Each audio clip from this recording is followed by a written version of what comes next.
अंतर्गति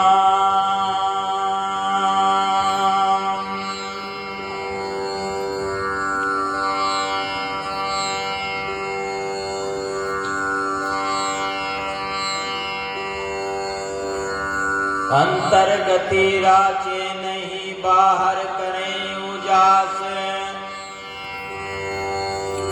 ते नर दो जग जाएंगे सत। अंतर्गति राचे नहीं बाहर करें उजास, ते नर दो जग जाएंगे सतभाके रविदास।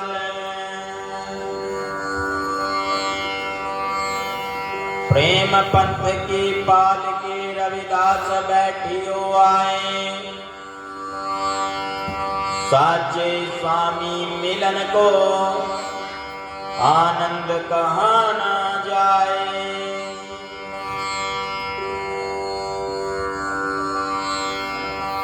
जगत गुरु सदगुरु रविदास जी महाराज को बंदगी करता हूँ। सदगुरु स्वामी ज्ञान भिक्षुक जी महाराज को बंदगी करता हूँ। सदगुरु स्वामी समनदास जी महाराज को बंदगी करता हूँ।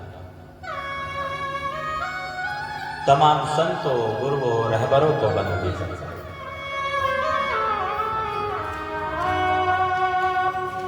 आज के कार्यक्रम गुरुगद्दी ऊन में फरमाया जा रहा है। महीने की 27 तारीख और हर महीने 27 तारीख को दिन में सुबह 11 बजे से दोपहर 2 बजे तक गुरु दरबार सजाया जाता है और सदगुरु की महिमा का गुणगान किया जाता है। आप सभी गुरु दरबार में पहुंचे हैं। सदगुरु मालिक के चरणों में अरदास विनती है, जिस मनोकामना को लेकर आप सजदा करने के लिए आए हैं, सच्चे बादशाह जी आपकी मनोकामना पूरी करे, उत्तम स्वास्थ्य बख्शे, नाम बख्शे।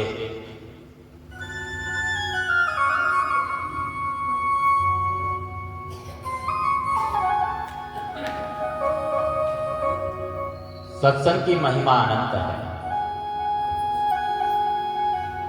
अभी जैसे महात्मा जी ने हाजिर लगाई थी, सत्संग में आके बहुत घने हुए पार, सत्संग करने से बहुत घने हुए पार। इस वाणी में कई संतों का उदाहरण भी दिया है।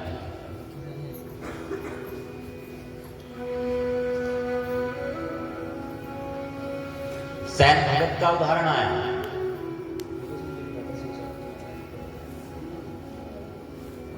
और जो सैन भक्त हुए हैं वो गुरु रविदास जी के समकालीन हुए हैं। उसी समय में उनकी एक पुस्तक भी है, रैदास कबीर गोष्ठी।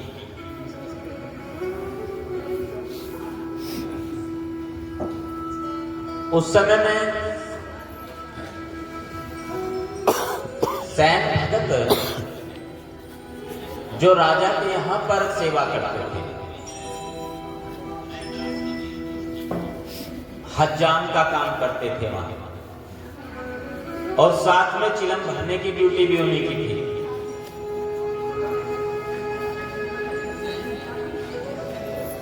एक बार सत्संग लगी है, सत्संग दरबार सजा है, और जो सैन भगत हैं उन्होंने देखा उस रास्ते से गुजर रहे हैं कि सत्संग सजा हुआ है, और वो वहां सजदा करने के लिए पहुंच गए, बंदगी करने के लिए पहुंचे। सत्संग में जैसे ही उन्होंने अपनी हाजिरी लगाई तो वहां पर वो ठहर गए, रुक गए, और समय का पता नहीं चला उनको कि कितना समय बीत गया। यदि आपका मन स्थिर हो जाता है ना, फिर समय का पता नहीं चलता। समय आपको कब ज्यादा लगता है? जब आप चिंतित होते हैं, जब आपके मन में शांति नहीं होती। यदि जाग करके रात काटने लगे ना तो रात लंबी लगने लगती है। मन में कुछ विचार चल रहा है तो क्या होता है? फिर समय काटना मुश्किल हो जाता है। और जब लगन लग जाती है, मन स्थिर हो जाता है, तो फिर समय का पता नहीं चलता। ऐसे ही सैन भगत जो सत्संग में हाजिर लगाने के लिए पहुंचे और समय का उनको पता नहीं चला, कब समय बीत गया। और जैसे ही सत्संग की विश्रांति हुई, भोग आरती हो गई। सैन भगत को याद आया, वो अरे मुझे तो राजा की चिलम भरनी थी, सेवा में हाजिर होना था, और राजा तो नाराज हो जाएगा।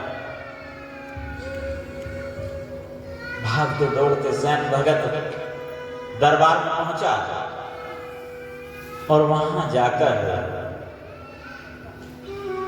जैसे ही राजा ने देखा उसको और कहा, अरे सैन, आज तो चिलम ठंडी नहीं होने दी तूने, इतनी बार सेवाएं दी। उसने कहा, मालिक मैं तो यहाँ पर मौजूद नहीं था। कहने लगे, अरे क्यों झूठ बोलता है, 10 बार आ चुका तू यहाँ पर। तो समय का उदाहरण है, सत्संग करने से बहुत घने हुए पार कौन काम को करके चला गया। जब हम मालिक की सेवा में हाजिर होते हैं ना, तो काम बिगड़ता नहीं है। कुछ लोग सोचते हैं थोड़ी देर, अरे नहीं सत्संग में जाकर क्या, मेरा तो बहुत ज्यादा जरूरी काम है, बहुत जरूरी काम है, और कहीं वो काम ना बिगड़ जाए। यदि सत्संग में हाजिरी लगती है ना, तो आपका कोई काम बिगड़ेगा ही नहीं। आपको समय नहीं है, आप थोड़ी देर के लिए हाजिरी लगा दें। जरूरी आप 4-5 घंटे के लिए सेवा करें, 2 घंटे का समय दे दे, 1 घंटे का समय दे दे। सत्संग की आधी घड़ी और तब के वर्ष 1000। कहते हैं कि सत्संग की तो आधी घड़ी भी बहुत होती है, परंतु मन स्थिर तो हो। यदि मन स्थिर करके वो आधी घड़ी का समय दिया जाए, तो तब के हजारों वर्षों से भी ज्यादा महत्वपूर्ण होता है। उसका जो फल प्राप्त होता है वो तपस्या के हजारों वर्षों से भी ज्यादा होता है। बोलो जी संत श्रीमणि सतगुरुदास जी महाराज की।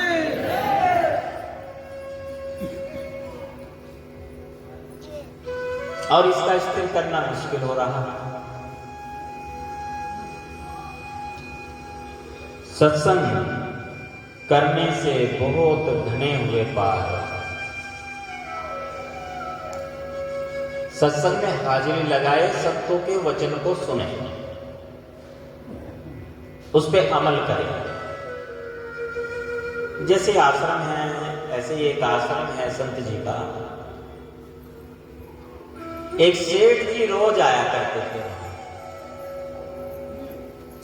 शरीर से कमजोर थे, पैसा तो बहुत था पर शरीर से कमजोर थे, और आकर महात्मा जी के पास बैठ जाएं, कहे गुरु जी बड़ा मन करता है सेवा करने का, पर शरीर साथ नहीं देता, क्या करूं, बड़ी इच्छा है मन में सेवा करने की, पर बीमार रहता हूं, अपने आप कुछ काम नहीं कर पाता हूं, आश्रम में सेवा करूं तो कैसे करूं, बड़ी समस्या, करना चाहता हूं पर शरीर साथ नहीं दे रहा, धन तो बहुत है उसके पास, वो चला जाए तो एक पहलवान आ जाए, वो भी आकर के बंदगी आश्रम में कुछ धन की सेवा दूं पर मेरी जेब में कुछ नहीं है, मैं तो कंगाल आदमी हूं। रोज की यही घटना। उसका शरीर तो हष्ट पुष्ट है, सेहतमंद है, पर पैसा नहीं है, पर सेवा में हाथ पैर हिलाना नहीं चाहता, तन से सेवा नहीं करना चाहता है। और जिसके पास तन बीमार है, देह रोगी हैं, उसके पास धन तो बहुत है, पर वो धन से सेवा नहीं करना चाहता, वो एक पैसा भी परमार्थ परोपकार के लिए खर्च नहीं करना चाहता। बड़ी समस्या है ना ये। एक छोटी सी कहानी है। एक आदमी ने किसी से साहूकार से 100 रुपए उधार ले लिए ब्याज पर। बहुत समय हो गया, ब्याज भी नहीं दिया, मूलधन तो आना भूल जाओ। साहूकार परेशान हो गया, सोचने लगा भाई कहीं मेरा पैसा ना डूब जाए। पुराने समय की बात है। एक दिन मन मजबूत करके वो कर्जदार के घर पहुंच गया। कहने लगा भाई आज तो पैसा लेकर जाऊंगा, तुमने 1 महीने का भी ब्याज नहीं दिया जब से पैसा लिया। कर्जदार ने कहा सेठ जी आप तो दयालु हैं, कृपालु है, ब्याज क्या लोगे आप, ब्याज तो छोड़ ही दो। सेठ जी ने सोचा चलो कुछ तो लेकर के जाऊंगा, चल भाई मूल ही दे दे, मेरा 100 रुपया है, ब्याज मत दे। कहता ठीक है जी 100 दूंगा, पर मेरी बात तो सुन लो। क्या? सेठ जी 100 के कर दे 60, 100 के 60 कर दे। सेठ ने सोचा भाई सारा जाता जानी आता कि ये बांट, चलो 60 मिल दे, भाई होता है। कहता ला 60 ही दे, आज तो लेके ही जाऊंगा बस दे। उसने कहा जी मेरी बात को सुन लो। क्या? सेठ जी 100 के कर दे 60, आप दे उसमें से काट। अब जो 60 थे उसमें से आधे काटे, कितने रह गए? 30। वो भी जोश जोश में था, पूरा जोश भरा हुआ। सेठ के अंदर क्या लगा 30 ही दे, अभी दे, 30 ही दे। उसने कहा जी पूरी बात सुन लो मेरे मालिक। क्या? सेठ जी 100 के कर दे 60, आधे दे उसमें से काट। 10 तो हम देंगे नहीं। कितनी बड़ी रकम है 10? क्या 10 रुपए कुछ है? कुछ भी नहीं है। 10 तो हम देंगे नहीं, 10 छुड़ाएंगे तो छोड़ने भी तो पड़ेंगे जब इतना कर्ज है। 10 तो हम देंगे नहीं और 10 छुड़ाएंगे, 10 के जोड़ेंगे, हाथ हिसाब दे बात।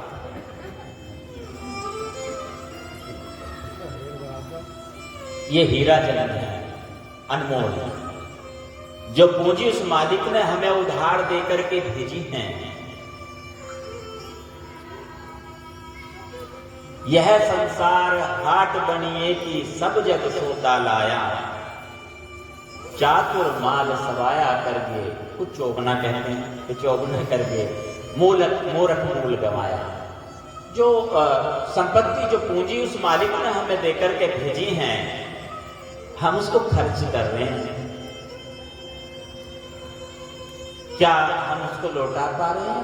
नहीं, कुछ नहीं दे पा रहे हैं, कुछ नहीं दिया गया। कभी सत्संग में हम बैठे तो भी ध्यान इधर उधर रहता है, मन स्थिर तो हो नहीं पाता है। अलग अलग जगह पे उस पूंजी को खर्च कर रहे हैं। जैसे उधार ले लिया ना धन 1 लाख रुपया, और उस धन को, वो हमारा तो है नहीं, उसको हमने खर्च कर दिया कहीं। अच्छा चलो मैं सिगरेट पी लूं थोड़ी सी, चलो थोड़ा सा मदिरा पान भी हो जाए, थोड़ा सा कुछ और भी हो जाए, थोड़ा सा मनोरंजन भी हो जाए। जो उधारी का पैसा है उससे फिल्म देखी गई, उधारी के पैसे से सिगरेट पी गई, उधारी के पैसे से भांग पी गई, उधारी के पैसे से शराब पी गई, उधारी के पैसे से सारा खर्च हो गया। और जब वो जिसने उधार दिया है मांगने लगे तो फिर क्या होगा कि नहीं, यही हाल हमारा है। ये जो श्वास मिले हैं ना हमें, ये श्वास मालिक ने दिए हैं हमें इस पूंजी को बढ़ाने के लिए। अमूल्य धरोहर है, ये सबसे कीमती है, और हम उसको खर्च कर रहे हैं। कहां कहां पर खर्च कर रहे हैं? लड़ाई में खर्च कर रहे हैं, झगड़े में खर्च कर रहे हैं, विवाद में खर्च कर रहे हैं। एक एक श्वास खर्च हो रहा है ना, यह अमूल्य पूंजी है बहुत।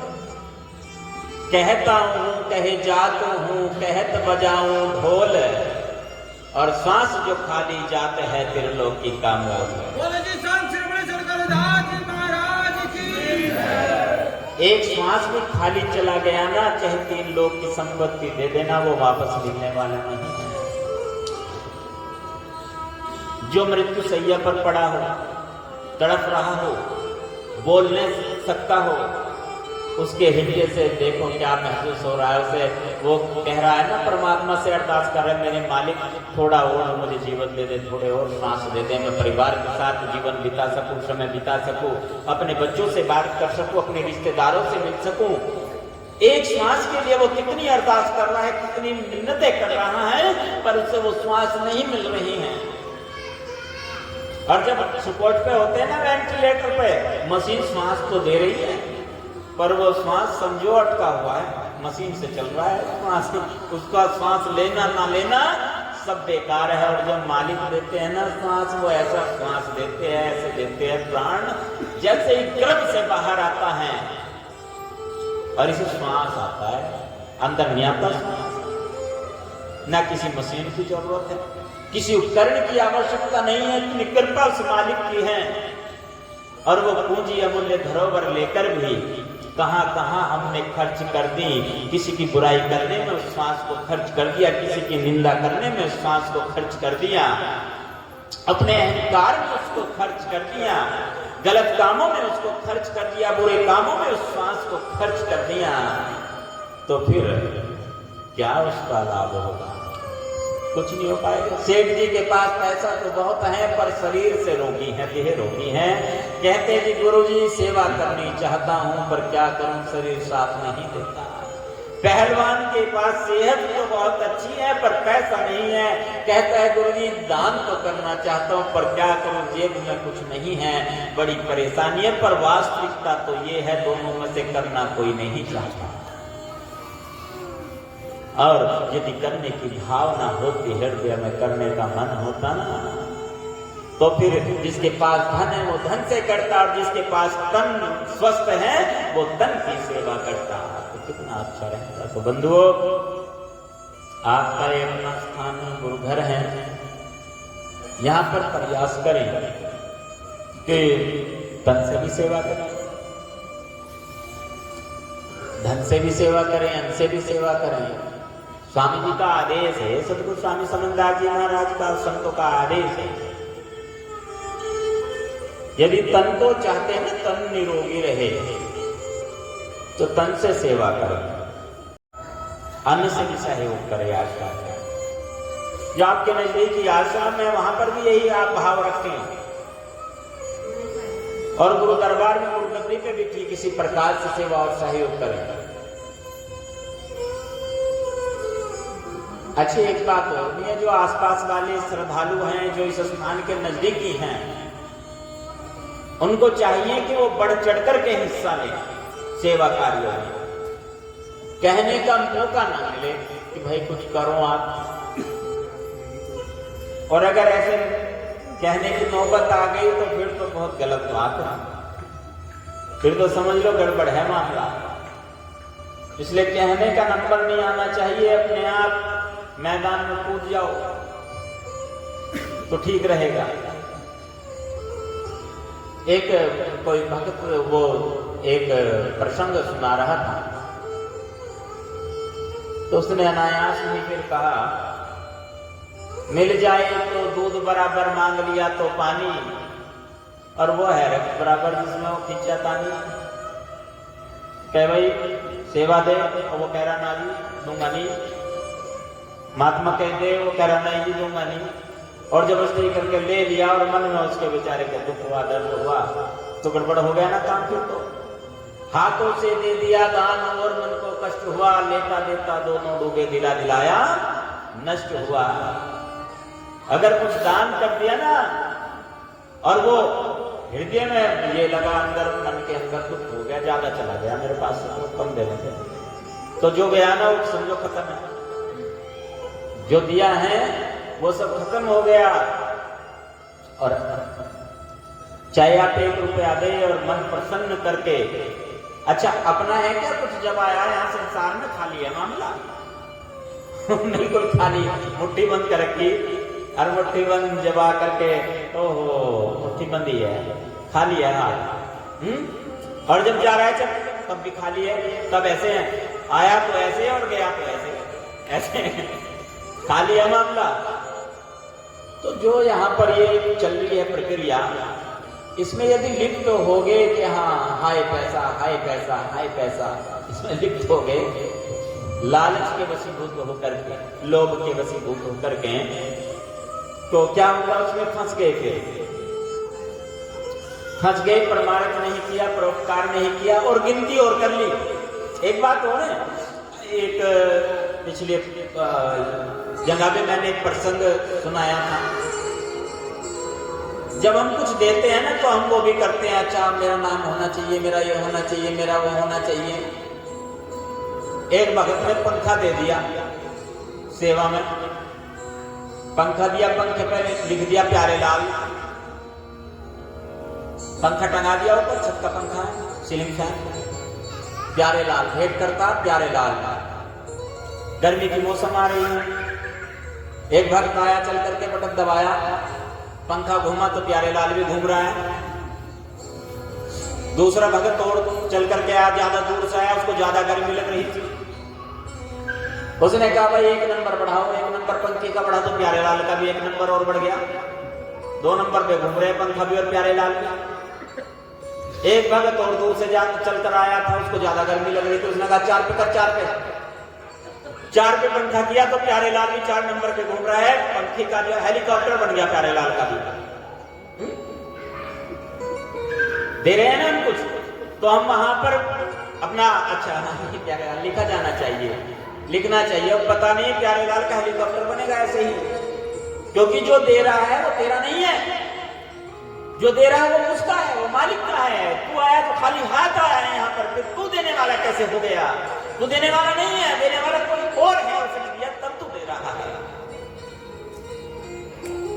ये भाव यदि आ गया, बड़ी बात है। गुरु जी के पास एक भक्त आया, पूजा उसने स्वीकारी हुई थी, गुरु महाराज मेरा एक काम हो जाए, 1 लाख पूजा दूंगा आपको। अच्छा ये जो स्वीकारने वाली बात है ना, ये भी बड़ी अजीब है। एक वाणी है, ऐरन की चोरी करे करे सुई का दान, और पुट्ठे चढ़ के देख रहा लेना आ रहा विमान। ऐरन वो होती है जिसपे लोहे को पीटते हैं, इतनी बड़ी होती है, वो 25-30 किलो 50 किलो की भी होती है। और सुई का वजन कितना होता है? चोरी कर रहा है उसकी और दान कर रहा है सुई का, और प्रयास चल रहा है, इंतजार है कि वो परमात्मा मेरे लिए विमान भेजेगा, पुष्पक विमान आएगा मुझे लेने के लिए, ऐसा प्रयास है। ये प्रयास चल रहा है। गुरु जी के पास एक भक्त आया, पूजा स्वीकार की हुई थी, 1 लाख पूजा दूंगा जी आपको, मेरा ये काम हो जाए। वो काम उसका हो गया, बन गया। गुरु जी को भेंट किया उसने वो पूजा, गुरु महाराज स्वीकार करे, पूजा है आपकी। गुरु जी ने कहा क्या है ये? उसने कहा जी आपकी पूजा है। अच्छा पूजा है, ले ली, कोई बात नहीं। तेरा क्या है इसमें? कहने लगा जी मैंने तो दिए। गुरु जी ने कहा अच्छा तेरे है ये? कहता नहीं जी मेरे नहीं है, आपके। आप चल हमारे है, तो तेरा क्या है? तू अपनी तरफ से क्या दे रहा है? कई बैठे हुए थे वहां, वो काना फांसी चलने लगी। गुरु जी क्या कह रहे हैं? दरअसल संतों की भाषा को समझना, उनकी बात को समझना बहुत IQ ना बहुत हाई चाहिए समझने के लिए।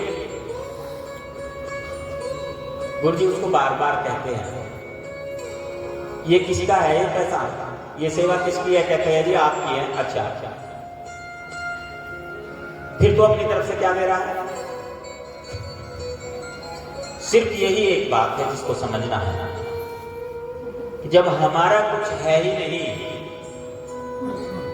सब कुछ मालिक का है, तो हमने पूरी ईमानदारी से काम करना है। और वो ईमानदारी कैसी कि सेवा भी ईमानदारी से हो, तभी तो उसके खाते में हाजिरी चढ़ेगी। चाहे वो तन की सेवा है, चाहे वो धन की सेवा है, और चाहे वो अन्न की सेवा है, चाहे जिस प्रकार की भी सेवा, सिमरन भी ईमानदारी से हो, उसमें भी बैठे, ईमानदारी से बैठे, मन को स्थिर करके, और सत्संग भी ईमानदारी से हो।